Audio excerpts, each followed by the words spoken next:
कविता गुमसुम से खिड़की के पास खड़ी होकर बाहर की ओर देख रही थी। पिछले महीने ही उसके पिताजी का स्वर्गवास हो गया था। तब से वो बहुत उदास रहने लगी थी, क्योंकि इस दुनिया में उसके पिताजी ही थी जो उसके बारे में सोचते थे। उसके माँ बिमला जी तो हमेशा अपनी छोटी बेटी आशा के बारे में ही सोचती रहती थी। कविता की छोटी बहन आशा थोड़ी मंदबुद्धि थी, इसलिए बिमला जी उस पर शुरुआत से ही ज्यादा ध्यान देती थी। कविता को इस बात से कोई समस्या नहीं थी, लेकिन अब तो उसकी माँ आशा के सामने अपनी बड़ी बेटी को कुछ समझती ही नहीं थी। वो हमेशा उसे नजरअंदाज करती थी, उसकी सुख सुविधाओं के बारे में बिल्कुल भी ध्यान नहीं देती थी। उसके पिताजी की मृत्यु ऑफिस में काम करने के दौरान हुई थी और अब उनकी जगह किसी और को नौकरी मिलने वाली थी। तो बिमला जी ने कविता के पति मनीष के सामने प्रस्ताव रखा कि वो वही नौकरी कर ले और पूरे परिवार को संभाल ले। कविता और मनीष अभी तक किसी फैसले पर नहीं पहुंच पाए थे। कविता अपने मायके से 5 घंटे की दूरी पर रहती थी। कविता के सास ससुर एक एक्सीडेंट में गुजर गए थे, इसलिए दोनों पति पत्नी अकेले ही रहते थे। कविता की शादी को 10 साल हो चुके थे, लेकिन कविता अभी तक मां नहीं बन पाई थी। जांच करवाने पर पता चला कि कविता मां बनने में असमर्थ है। दोनों पति पत्नी कुछ दिनों के बाद अनाथ आश्रम से एक बच्चा गोद लेने वाले थे। इसी बीच कविता के पिता का स्वर्गवास हो गया। अब कविता की मां बिमला जी का सोचना था कि उनके पति की नौकरी मनीष कर ले तो बेटी और दामाद आकर घर पर ही रहे। वैसे तो कविता और मनीष अपनी जिम्मेदारियों के प्रति सजग थे, लेकिन अपनी गृहस्थी छोड़कर मां के घर पर रहने का फैसला लेना भी इतना आसान नहीं था। इसलिए वो लोग सोच विचार करने के लिए कुछ समय ले रहे थे।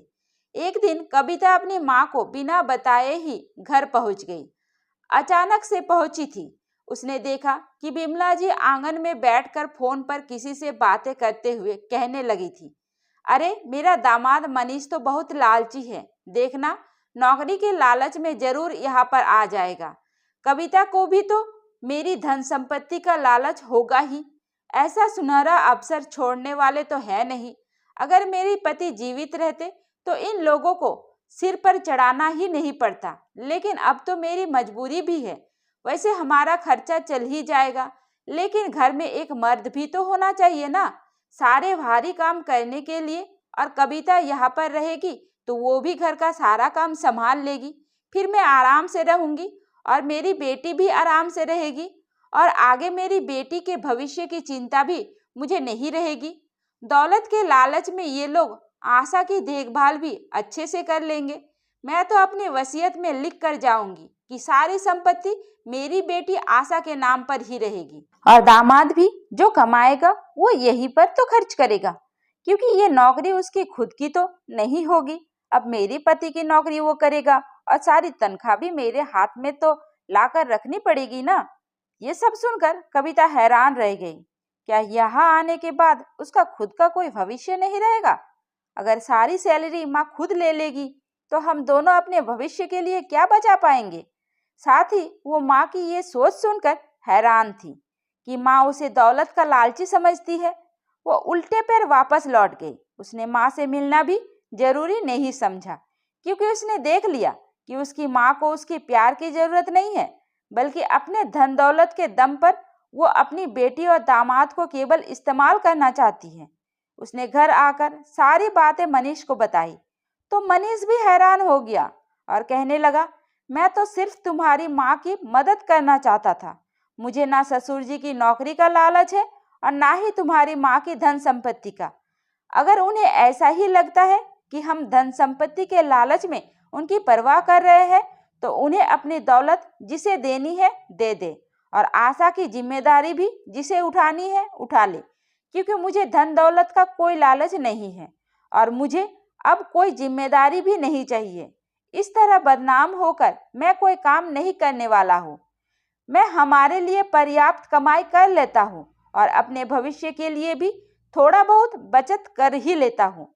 कल को हम बच्चा गोद लेने के बारे में सोच रहे हैं, हम उसके भविष्य में क्या कर पाएंगे?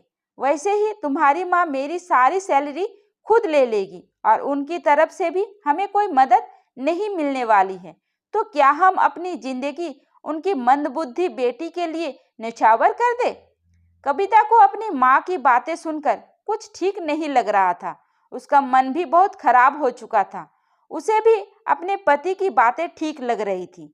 वैसे तो शुरुआत से ही माँ का व्यवहार ऐसा ही था उसके प्रति, लेकिन वो सोचती थी कि उसकी छोटी बहन को माँ की ज्यादा जरूरत है, तो माँ उसे ज्यादा प्यार करती है, तो कोई बात नहीं। लेकिन आज जिस तरह बड़ी बेटी का फायदा उठाने की कोशिश की जा रही थी, ये बात कविता को बिल्कुल भी अच्छी नहीं लग रही थी। एक हफ्ता गुजर गया था।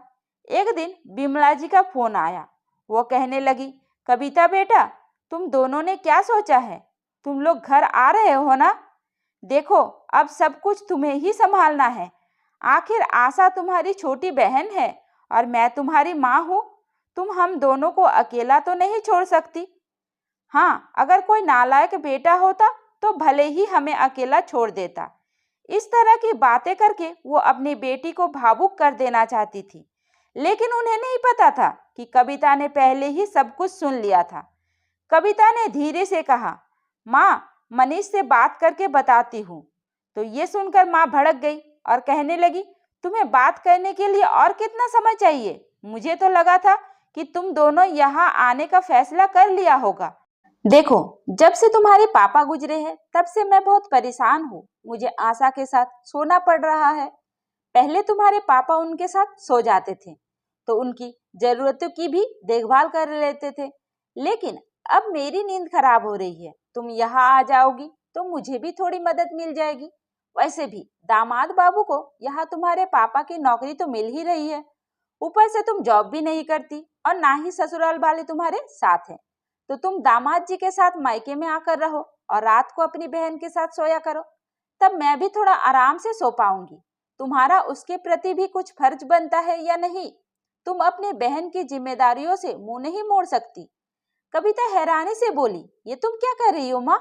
चलो एक बार को मान भी लेते हैं कि तुम्हारा साथ देने के लिए हम दोनों वहां आकर रहने भी लगे, लेकिन हमें रहने के लिए कमरा तो चाहिए ना? आखिर हमारी प्राइवेसी का क्या होगा? बिमला जी गुस्से में बोली, यहाँ पर हम इतने परेशान है, तुम्हें अपनी प्राइवेसी की पड़ी है? देखो, मुझे तो बीपी की समस्या है। आशा मेरी नींद पूरी नहीं होने देती है, रात में भी उठती रहती है, तो उसे देखने के लिए कोई ना कोई चाहिए ही। इसलिए तुम्हें उसके साथ सोना पड़ेगा और मैं अपने कमरे में सोऊंगी और दामाद जी हॉल में सो जाया करेंगे। वैसे भी तुम माँ तो नहीं बन सकती, तो अब अपने पति के साथ प्राइवेसी की क्या जरूरत है? तुम्हारी शादी को 10 साल हो चुके हैं, क्या अभी तक पति से मन नहीं भरा तुम्हारा? ऐसे हालातों में भी तुम कैसी बेशर्मी भरी बातें कर रही हो? आज कविता को अपनी माँ की परेशानियां कम और माँ का स्वार्थ ज्यादा दिखाई दे रहा था। वैसे तो उसने और मनीष ने मिलकर शुरुआत में ही माँ की मदद करने का मन भी बना लिया था, लेकिन आज उनकी ये बातें सुनकर कविता का मन और भी खराब हो उठा। दोनों माँ के बारे में सोच रहे थे, तो माँ का भी तो फर्ज बनता था कि उन दोनों के बारे में सोचे, लेकिन माँ तो सिर्फ अपना स्वार्थ देख रही थी। आज कविता को फैसला लेने में जरा सा भी समय नहीं लगा। उसने धीरे से कहा, देखो माँ, वैसे भी यहाँ पर मनीष का काम ठीक ठाक चल रहा है और जरूरत तुम्हें हमारी थी, फिर भी तुम रिश्तेदारों को ये कह रही थी कि हम लालची हैं। उस बात को भी हमने भुला दिया, लेकिन जिस तरह तुमने मेरे माँ ना बन पाने पर ताना मारा है, उसे मैं सहन नहीं कर पाऊंगी। माना कि मैं माँ नहीं बन सकती, उसका मतलब ये तो नहीं मैं सुहागन नहीं हूँ या पति के रहते हुए भी मैं पति से दूर रहूं। मैं माँ नहीं बन सकती थी, लेकिन क्या मुझे अपने पति के साथ रहने का अधिकार नहीं है? इसलिए मैंने फैसला कर लिया है कि हम वहां आकर नहीं रहेंगे। अब जब तुम्हें जरूरत होगी तो हम आएंगे, लेकिन हमेशा के लिए नहीं आएंगे। वहां आने पर ऐसा लग रहा है कि सारे संघर्ष हमारे और सहूलियत तुम्हारे लिए। हम भी तुम्हारे बच्चे ही हैं, तो तुम्हें हमारे बारे में भी तो सोचना चाहिए था, लेकिन तुम्हारे लिए तो सिर्फ आशा ही केंद्र बिंदु बनकर रह गई है। इसलिए तुम केवल उसकी सुख सुविधाओं के बारे में सोचती हो। वैसे भी पापा ही थे जो मेरे बारे में सोचते थे। कहते हुए उसका गला भर आया, तो बिमला जी ने गुस्से से कहा, अगर तुझे सब कुछ पहले से ही पता था तो इतने दिनों तक मेरी परवाह का नाटक क्यों किया? मैं तुमसे ज्यादा आशा से प्यार करती हूँ और अपनी सारी जिंदगी उस पर निछावर कर दूंगी। मुझे तुम्हारी सुख सुविधा से कोई लेना देना नहीं है। अगर तुम यहाँ नहीं आई तो मैं तुझे पूरे समाज में बदनाम करूंगी, तुम्हें स्वार्थी बेटी का दर्जा दूंगी और लालची भी कहूंगी। देखती हूँ मुझे कौन रोकता है। कविता दर्द भरे स्वर में बोली, अच्छा हुआ तुमने अपने मुंह से ही सब कुछ स्वीकार कर लिया। तुम्हें जिसे जो कहना है कह दो। जब दिल में प्यार ही नहीं तो रिश्ते एक ना एक दिन टूटना ही है। मैंने अपने बारे में थोड़ा क्या सोच लिया? तुमने तो अपने मन की सारी कड़वाहट निकाल कर मेरे सामने रख दी। तुम्हें झूठे आरोपों से बचने के लिए मैं अपनी जिंदगी का सुकून नहीं गंवाने वाली। इतना कहकर कविता ने फोन रख दिया और बिमला जी स्तब्ध रह गई। गुस्से में आकर उसने अपनी असलियत बेटी के सामने जाहिर कर दी थी। अब वो जिंदगी में दोबारा बेटी से मदद मांगने लायक नहीं रह गई थी। गुस्से में आकर बिमला जी ने अपना ही नुकसान कर लिया था। दोस्तों, आपको क्या लगता है, कविता ने सही किया या गलत? प्लीज अपने विचार कमेंट करके जरूर बताइएगा। दोस्तों, उम्मीद करती हूँ आपको हमारी कहानी पसंद आई होगी। कहानी पसंद आई है तो वीडियो को लाइक करें, चैनल पर नए हैं तो चैनल को सब्सक्राइब करें और हाँ, नोटिफिकेशन बेल को जरूर दबाइएगा ताकि अगली अपडेट सबसे पहले आपको मिले। धन्यवाद।